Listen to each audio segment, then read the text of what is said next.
Good afternoon বন্ধুরা, তোমরা সবাই কেমন আছো? আশা করছি সবাই ভালো আছো আর আমিও ভালো আছি। আর অন্তরাস ন্যাচারাল ডায়েরিতে আজকে আমি তোমাদের জন্য নিয়ে চলে এসেছি একটা নতুন রেসিপি। এখন গরমকাল, আর গরমকালের তো জানোই প্রধান ফল হচ্ছে আম। আর এই আম এখন সবার ঘরেই মোটামুটি অ্যাভেলেবেল। তাই আজকে তো সব রকমভাবেই কেক বানাই, আজকে তাই ভাবলাম যে বানাই হচ্ছে ম্যাঙ্গো সুজি কেক, মানে আম দিয়ে সুজি দিয়ে একটা কেক বানাবো। আর সেটাই আমি তোমাদের সামনে কিভাবে করি খুব সহজ পদ্ধতিতে তোমাদেরকে জানাবো। চলো এবার এক এক করে শুরু করি কিভাবে করছি আমি এই কেকটা। তোমরা দেখতে থাকো, আর তোমরা যখন বানাবে এই পদ্ধতি পরপর স্টেপ বাই স্টেপ করলে তোমরাও আশা করছি এটাকে খুব সুন্দরভাবে সহজভাবে করতে পারবে। আমি ফার্স্টেই এই যে কাপটা, কাপ মেপে 1 কাপ আমি সুজি দিলাম। এটা গ্রাইন্ড করে নেব, একদম মানে খুব সুন্দর গ্রাইন্ড হবে, সেজন্য আমি 1 কাপ এখানে সুজি নিয়ে নিলাম। কাপে করে আমি সুজি নিয়েছিলাম, সেই কাপেরই 1 কাপ চিনি এর মধ্যে আমি দিয়ে দিলাম। এবার এটাকে আমি একসাথে গ্রাইন্ডারে ঘুরিয়ে নেব। এবার একটা এরকম বড় বোল নিয়ে নেবে, বোলের মধ্যে এই দেখো, এবার আমি এই যে গুঁড়ো করে নিয়েছি তোমার যেটা সুজি নিয়েছিলাম 1 কাপ, আর 1 কাপ চিনি, এটাকে পুরো ফাইন ডাস্ট করে নিয়েছি। নিয়ে এটা এবার আমি এই বাটিটার মধ্যে, এটার মধ্যে আমি মিক্স করব, এই জন্য আমি এর মধ্যে পুরোটা ঢেলে নিলাম। আর এখানে আম দেবো, যেহেতু ম্যাঙ্গো কেক বললাম, আমটাকে আমি ছোটো ছোটো টুকরো করে রেখেছি। এই আমটা এবার এই গ্রাইন্ডারের মধ্যে দিয়ে আমি একটু ভালো করে পেস্ট করে নেব। ঠিক আছে, এটা একদম ভালো মোটা দানারও নিতে পারো, সরু দানারও নিতে পারো, কিন্তু পেস্টটা একদম ভালো হতে হবে। হ্যাঁ, একদম মিহি হয়েছে মনে হয়। তোমরা 1/2 কাপ ময়দা দিতে পারো, আমি এর মধ্যে 1/2 কাপ ময়দা ইউজ করব। ঠিক আছে, এবার আমি আমটাকে গ্রেট করে নিয়ে আসি।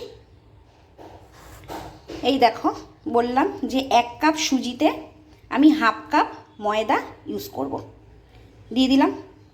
আর চলো এটা যখন দিতে থাকলাম তখন আমি আমার আমের যে পাল্পটা আমি দিয়েছি সেটা একটু পেস্ট করে নিয়ে আসি।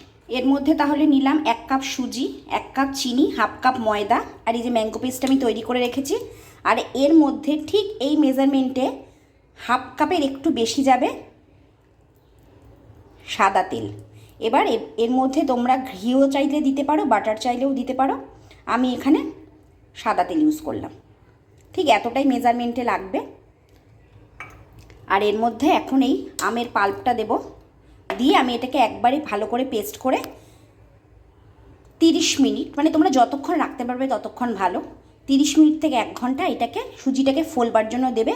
আর লাগবে এর সাথে দুধ দিয়ে বাইন্ডটা মানে মিক্সটা করতে হবে। আমি দুধও নিয়ে নিয়েছি, এবার যতটা পরিমাণে লাগবে আমি ততটা দেব। ঠিক আছে, ফার্স্টে আমি এর মধ্যে মিশিয়ে নিলাম হচ্ছে আমের পাল্পটা। ম্যাঙ্গো কেক, তাহলে তো ম্যাঙ্গো পড়বেই, আর এটা খুব সহজ পদ্ধতি। আর এর সাথে একটু দুধটা অল্প একটু দিলাম, এখন বেশি দেব না, কারণ বেশি অবশ্য এইটুকুনি লেগেই যাবে। এটাকে এবার আমি ভালো করে মিক্সড করব। এই যে কাট অ্যান্ড ফোল্ড, হ্যাঁ, এই এই এই এই এটাকে বলে কাট অ্যান্ড ফোল্ড। এই পুরো গোলটা ঘুরিয়ে নিয়ে এই যে কাটলে এটাতে ভিতরের যে বাতাসটা থাকে বা এয়ারটা থাকে সেটা বেরিয়ে যায়।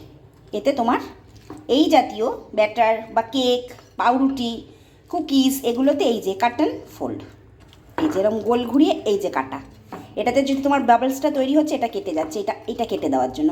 এইটা হচ্ছে যে কোনো কেক, কুকিজ, বিস্কিট, পাউরুটি বানানোর জন্য এই পদ্ধতিটা অবশ্যই করবে। এরম ঘোরাতলে চলবে না। এই যে এটা নিয়ে এই একটু ধৈর্য ধরে 10 মিনিট করো। এই জিনিসটা একদমই নয়, হ্যাঁ, এটাতে ভিতরে বায়ুটা রয়ে যাবে, এয়ারটা রয়ে যাবে, যার জন্য জিনিসটা ভালো ফুলবে না। এই যে এয়ারটাকে কেটে দাও। এইভাবে দেখো আমি কেকটা যেটার মধ্যে বসাবো, আমার কাছে মোল্ড নেই, আমি এই অ্যালুমিনিয়ামের বাটিটাতেই বসাবো। একদম সমান তলাটা, কোনো ব্যাকাতেরা নয়, একদম নতুন সমান তলাটা। সমান হলে হিটটা ভালো মতো পাবে।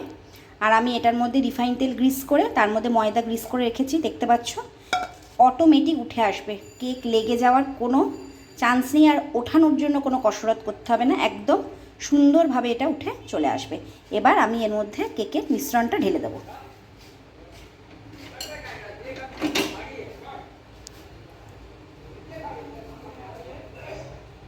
দেখেছো কীভাবে টেক্সচারটা পড়ছে? মনে হচ্ছে যেন পেজ বইয়ের পাতা উল্টাচ্ছে। এইভাবে আমি পুরো কেকটা এর মধ্যে ঢেলে দেবো, পুরো মিশ্রণটা ঢেলে দেবো। ডেকোরেশনের জন্য দেখো আমি কাজু দিয়ে দিয়েছি, জাস্ট একটু প্রেস করে দিলাম, নাহলে এগুলো পরে যখন ফুলে যাবে তখন কাজুগুলো আলাদা আলাদা হয়ে যাবে। ওই জন্য জাস্ট একটু ড্যাব ড্যাব ড্যাব ড্যাব করে ভিতরে ঢুকিয়ে দিচ্ছি, যাতে এটা বেক হয়ে যাওয়ার পরেও জিনিসটা বেরিয়ে কাটার সময় বেরিয়ে পড়ে না যায়, তাই একটু ঢুকিয়ে দিলাম ভিতর দিকে। এবার আমি আমার যে প্যানটার উপরে আমি কোনো মাইক্রোওভেন ইউজ করব না, সহজ পদ্ধতিতে তোমরা কড়াইয়ের ওপরে বা চাটুর উপরে কিভাবে করতে পারো সেভাবেই আমি তোমাদেরকে করে দেখাবো। আমি তাই একটা প্রথমে চাটু বসিয়ে নিচ্ছি। আমি আমার যেটাতে কেকটা করব সেই প্যানটা তৈরি করে নিচ্ছি। তোমরা কড়াইয়ের ওপরে বালি বা নুন দিয়ে করতে পারো, সেটা তুমি পরবর্তীকালে সেই বালিটা নুনটা ঠান্ডা হয়ে গেলে রেখে দিতে পারো স্টোর করে। আবার তুমি পরবর্তীকালে যখন কেক বানাবে তখন আবার পিৎজা বানাবে ইউজ করতে পারবে। এই দেখো আমি যেইভাবে আমার বালিটাকে আমি এরকম স্টোর করে রেখেছি, এই যে এইভাবে যখন ঠান্ডা হয়ে যাবে এর মধ্যে রেখে এরকম কৌটোর মধ্যে রেখে ঢাকনা দিয়ে রেখে দেবে, তোমার পরবর্তীকালে আবার কাজে লাগবে। আমি এতদিন কড়াইতে করেছি, আজকে তোমাদের দেখানোর জন্য এই দেখো চাটুতে করছি। চাটুর মধ্যে বালি দিয়ে নিয়েছি, বালিটা এখন আমি 5 মিনিটের জন্য আগে প্রিহিট করে নেব। প্রিহিট করে নেওয়ার পরে এই বসাবো, এই প্যান মানে আমার কেকের প্যানটা বসাবো, বসিয়ে তখন মিডিয়াম হিটে রাখবো, তখন আর হাই ফ্লেমে নয়, তখন মিডিয়াম। এখন 5 মিনিট মতো এটা ভালো করে বালিটা গরম হয়ে যাক, এখনও বালি কিচ্ছু গরম হয়নি, বালিটা গরম হোক। এবার বালিটা পুরো 5 মিনিট ধরে প্রিহিট হওয়ার পর পুরো গরম হয়ে গেছে। এবার আমি আস্তে করে আমার এটা বসিয়ে একটু চেপে দেবো, চেপে দিয়ে এবার ওপরে একটা ঢাকনা দিয়ে দিতে হবে। ঢাকনা দিয়ে তার উপরে ভারী কিছু একটা দিয়ে দিলেও সুবিধা, আর নাহলে এমনি নর্মাল ঢাকা দিয়ে দিলেও হবে। আমি চলো, আমার এটা দেখো একদম প্রপার ঢাকনা, এটা একদম প্রপার, এটার সাথে এটা ঢাকনাটা আমি এই ঢাকনাটা দিয়ে দিলাম। কোথাও দিকে হাওয়া বেরানো বা কিছু চান্স নেই। তাও আমি কি করলাম, এই ভারী সাঁড়াশিটা এর উপরে চাপা দিয়ে রাখলাম, যাতে বাইরে থেকে কোনো জলের দানা না পড়ে। আর ফ্লেমটা দেখো এরম থাকবে, খুব জোরেও নয় খুব আস্তেও নয়, দেখছো একদম কমও নয় একদম জোরেও নয়, এরম থাকবে ফ্লেমটা। এখন আমি এটাকে 30 থেকে 35 মিনিট, ফার্স্টে আমি 20 মিনিট মতো ছাড়বো এটাকে আমি পুরো 20 মিনিট মতো ছাড়বো। 20 মিনিট পর এসে একবার আমি দেখবো, তারপরে সেই অনুযায়ী টাইমটা একটু বাড়াবো।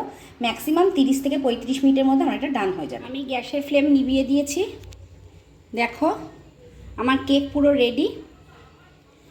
এখন আপাতত ওটা ঠান্ডা হওয়ার জন্য দিয়েছি, ঠান্ডা হোক, তারপরে তোমাদেরকে পিস কেটে দেখাবো।